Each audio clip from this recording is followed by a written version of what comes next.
তোমরা কেমন আছো? আশা করি ভালোই আছো। আমিও ভালো আছি। তোমাদের সাথে একটা দারুণ রেসিপি শেয়ার করতে চলে আসলাম। তো আজকে করব হচ্ছে লোটে মাছের পকোড়া। তো লোটে মাছের পকোড়া করার জন্য কী কী নিয়েছি দেখো। এখানে লোটে মাছগুলোকে আমি মাঝখান থেকে ছিঁড়ে নিয়েছি, এই যে। আর এখানে আমি নিয়েছি কাঁচা লঙ্কা, আদা, রসুন, লেবু। তো এখন আমি লেবুটাকে এর মধ্যে, যেহেতু একটা গন্ধ বেরোবে, ওই জন্য আমি লেবুটাকে কিছুক্ষণের জন্য মাখিয়ে রেখে দেবো।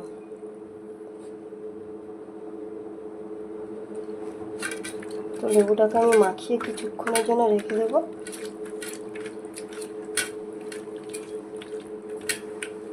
মাখানো হয়ে গেছে, এবার থাক কিছুক্ষণ। আর ততক্ষণে চলো আমি মশলাটা করে নিয়ে ফিরে আসছি। মশলাটা করে নিয়ে চলে এসেছি। এবার মশলাটা আমি মাখিয়ে দেবো মাছটার উপরে। একটু মাখিয়ে ম্যারিনেট করে রেখে দেবো মাছটাকে কিছুক্ষণের জন্য।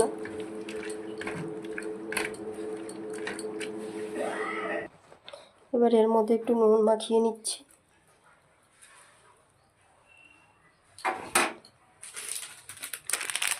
এবার দিয়ে দিচ্ছি হচ্ছে গোলমরিচ গুঁড়ো,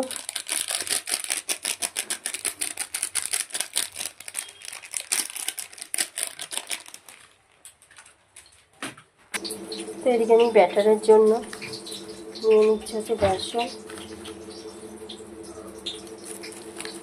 নিয়ে নিচ্ছি চালের গুঁড়ো 2 চামচ। এবার দিয়ে দিচ্ছি নুন স্বাদ মতো। এবার দিয়ে দিচ্ছি কাশ্মীরি লঙ্কার গুঁড়ো। এবার দিয়ে দিচ্ছি সামান্য পরিমাণ হলুদ। এবার দিয়ে দিচ্ছি গোলমরিচ গুঁড়ো। এবার ভালো করে এটাকে আমি মিশিয়ে নিচ্ছি। এবার দিয়ে দেবো অল্প পরিমাণ জল, দিয়ে ভালো করে এটাকে গুলে নেবো।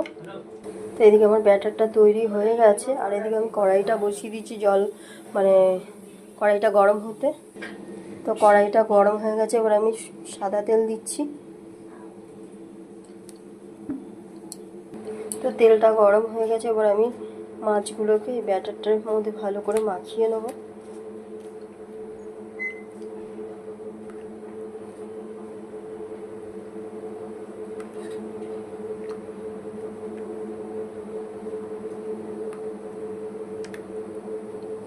এবার আমি আস্তের উপর ছেড়ে দেবো।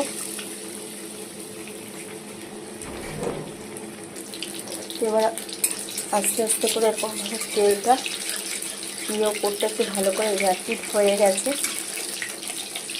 এবার উল্টে দেবো।